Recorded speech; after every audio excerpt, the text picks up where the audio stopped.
We've now had the Ubisoft Forward event, seen some Valhalla gameplay, and even got a release date. In the work in progress gameplay that was shown off in the deep dive, we got another look at the female Eivor, as well as a look at combat, stealth, raids, enemies, and plenty of other stuff too. All of which we're going to talk about today, so if you enjoy this one, please make sure to like and subscribe so you don't miss any future Valhalla videos. First off, we got a release date for the game, which will be November the 17th, and it will be released on the PS4, PS5, Xbox One, Xbox Series X, PC, and Google Stadia. Another thing worth noting at the start of this video is that Ubisoft seem to have doubled down on the RPG elements of the game, so if you haven't enjoyed the previous couple of titles, then you're probably not going to enjoy this one either. Early in the game, it seems that we leave Norway due to there being too much political pressure and too few resources being available. Eivor and the Vikings head over to England, where they will have to fight and build their settlement to see the clan prosper.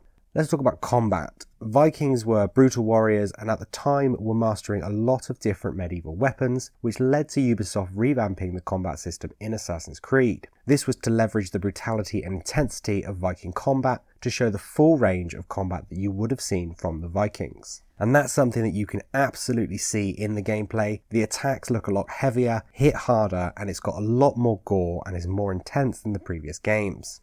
Valhalla will include more enemy types than any previous Assassin's Creed game, every single one offering unique challenges, including some that work together or use objects in the environment to attack you. There's even one that throws dead bodies at you to knock you off balance. We saw a bunch of abilities shown off. There was the Viking Harpoon, which you use to pull enemies towards you, Mortal Kombat style. We also saw the dual axes attack, where Eivor went to town on the enemies, launching a flurry of axes at them. And finally, we got a look at the new stun system to keep enemies at a safe distance, or can be used to finish them off. And just like Odyssey, it looks like there will be two ability wheels, one for melee skills and the other for bow skills.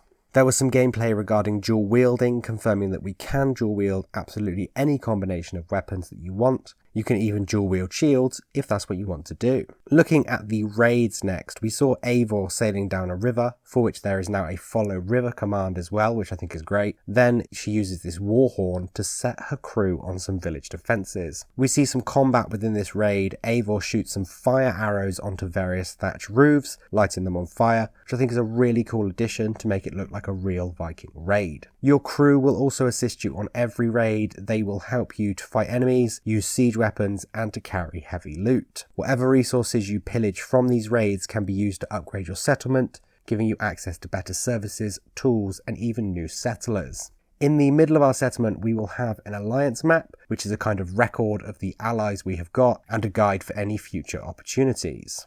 Exploration was another thing that was talked about. Most interestingly, the health bar doesn't replenish. We will have to eat mushrooms, fish, or berries to restore our health. So it looks like we won't be getting health back by hiding anymore. There's also pagan temples and Roman ruins to explore and uncover mysteries and challenges that will strengthen Eivor and the settlement. We also see the return of a few features that have been missing from the previous few games. We saw an example of social stealth, blending into crowds by pulling up your hood. You can also hunt down flying pieces of paper through parkour challenges, which will then unlock tattoo designs, and will even have the option to relax with a spot of fishing. All in all, I think the game looks really good. The combat looks a lot faster and weightier, but it all still looks like it needs a little bit of refinement to polish it off. There will be another Ubisoft Forward event later this year with plenty more news, so make sure to subscribe to the channel so you don't miss any future videos. Thanks as ever for watching, and I shall see you guys again soon.